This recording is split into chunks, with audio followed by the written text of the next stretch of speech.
Alright, today I wanted to try something a little different, so today's video is going to be diving into some RuneScape speculation. There's a huge update coming out this Tuesday.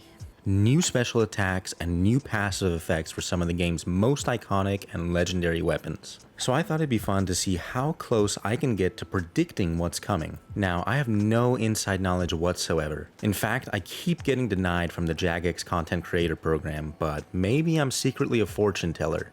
Who knows? Let's get into it. So we'll go one by one with these, but just as a very quick overview, come Tuesday, all three of the Masterwork weapons will be given a shared passive effect. The Exacill will be given a new passive effect as well as a brand new special attack. Tectonic Armor will finally be getting a passive effect. And lastly, the Fractured Staff of Armadillo will be given a brand new passive effect. So here are my predictions.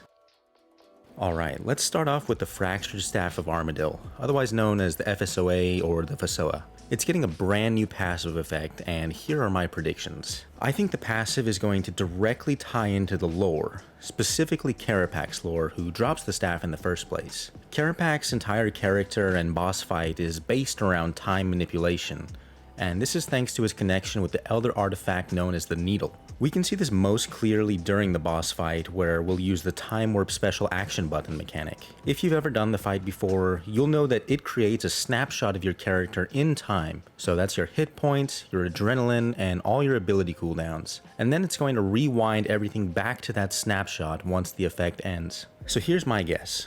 The FSOA will have a small chance to rewind an ability, firing off a second version of that same attack, but probably with slightly reduced damage. So imagine casting Omnipower, and then boom, a second Omnipower goes off right after. Or you cast Wild Magic, and suddenly after that you have a second Wild Magic going off, giving you 2 more additional hit splats. It'll be kind of like a time echo or a glitch in the timeline. Not only do I think that matches Karapak's identity, but it also plays nicely with the recently released Temporal Anomaly spell. That spell has a chance to instantly reset your ability cooldowns. So this whole design is pointing toward this time looping, echoing magic theme, and I'm predicting that the FSOA's passive is going to lean heavily into that concept.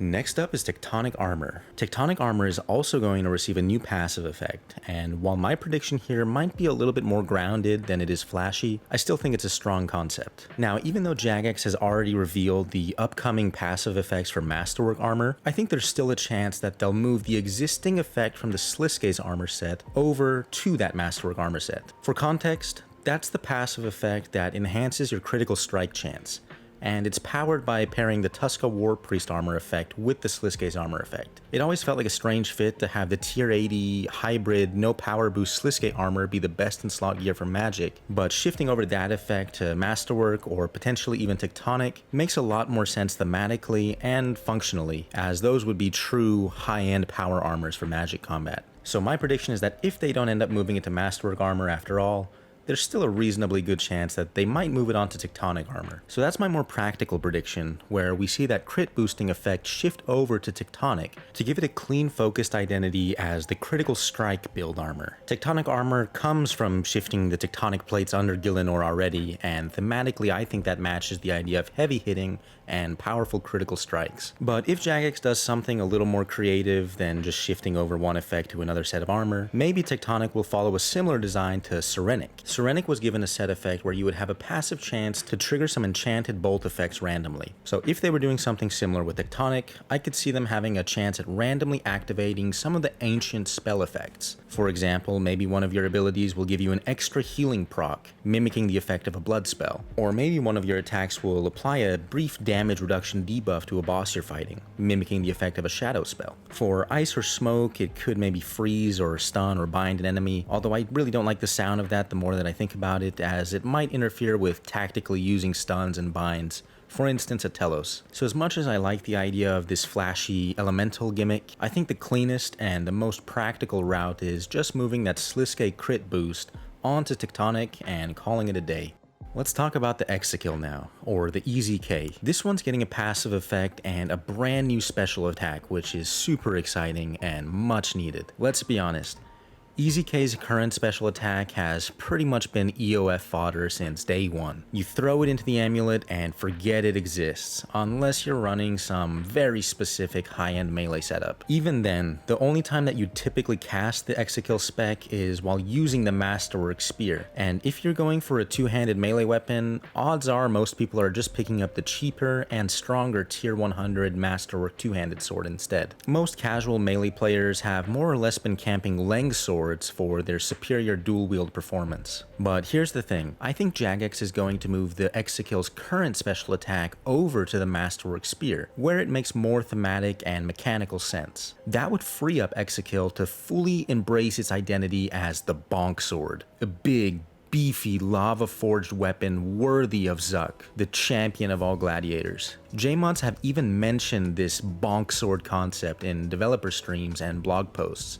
so it's not just a wild theory. So here's what I think they'll actually do with the EZK rework. To fully grasp my idea, let's start by looking at the Zuck boss fight itself. A lot of his attacks have these earth-shattering and magma-spewing visuals, so I could see EZK getting a passive that buffs the Quake ability. Maybe it simply increases Quake's damage, or it boosts the affinity debuff that Quake already applies, making the ability worth using and potentially competitive with the other abilities like the Statius Warhammer. But the big passive I'm predicting is more stack-based, similar to the Leng swords in concept, but with a fiery magma twist. As you land attacks with the Exacill, you'll build up igneous stacks. Once you hit 10 stacks, you'll unleash a devastating fire blast. Imagine Zuck's conduit attack in the final phase, a massive, molten explosion that might even shake your screen. It would also be really cool if this mechanic had no shared cooldown with the Leng swords, so you could potentially keep up with your switchscape playstyle, swapping between two-hand and dual wields, building stacks for both of these, and unleashing fiery and icy special attacks independently. Exacill being the sword forged in lava, and Leng's being the blades pulled from the icy limbs of the Archglacior. It sets up a really cool elemental duality between the two weapon sets.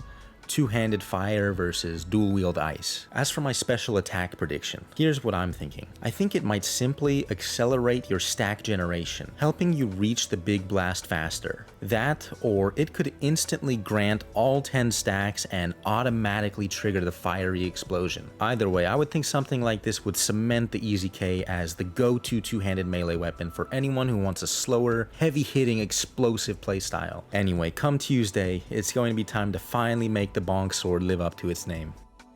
Alright, finally let's talk about the Masterwork weapons. The tier 100 two-handed weapons available for each combat style. All three are going to be set to receive a shared passive effect. Right now, these weapons serve as a budget-friendly entry point in the high-level PvM. They give you access to the top weapon tier, but without the powerful special attacks or passive effects that you'd find on legendary weapons, like the Bow of the Last Guardian or the Fractured Staff of Armadyl. In my eyes, Masterwork weapons are meant to bridge the gap between being an aspiring PvMer and being a consistent endgame ready player. Recently, it was also revealed that Masterwork armor across all three styles will be gaining the same shared passive as the melee variant, offsetting 50% of all incoming damage and returning it later. That makes these armors sort of a hybrid between tank and power gear, giving you flexibility between survivability and offense. So I think the weapon passive is going to follow the same theme, either something more utility based that supports your gear progression, or something offensive that reflects the craftsmanship and the design of the Masterwork gear. So here are my two predictions. Prediction A is the utility or the synergy passive. This passive could provide a support-oriented bonus that enhances armor set effects. For example, if you're wearing a Masterwork weapon alongside its corresponding armor set, maybe your damage offset increases from 50% up to 60%. That would act as a synergy bonus for pairing the weapon and the armor together. It's a natural way to reward full gear usage and make Masterwork feel like a complete transitional set, perfect for bridging that mid-game to high-end gap. My second prediction is a more offensive passive. If Jagex leans into offense, I could see the passive drawing inspiration from the refined, sharp, and intricate design of the gear itself. Think about all the work that's gone into making this literal Masterwork weapon. So imagine this. Maybe you get a guaranteed critical hit after every 9th or 10th ability that you use. Or maybe you get a guaranteed max hit after a set cooldown window. It wouldn't overshadow the raw power of the legendary weapons, but it would still offer satisfying, high-impact moments in gameplay that reflect the precision craftsmanship behind the Masterwork gear. Either way,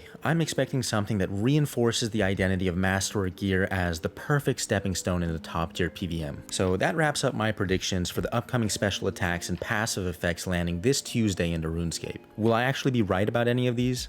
Who knows, but that's half the fun. I just wanted to throw my hat in the ring and see if I've got a knack for a little RuneScape fortune telling. Let me know in the comments. Did you like my ideas? What are your predictions, and what kind of effects would you like to see? We will be getting an official blog post soon, so I will be doing a follow-up to break down the patch, compare it with these predictions, and see just how close or far off we were. I will also be testing the weapons on update day and putting together in-depth breakdowns and reviews once we get hands-on with the new content. If you enjoyed the video, drop a like, maybe subscribe if you haven't already, and I'll see you all after the update. Thanks for watching, and see you soon.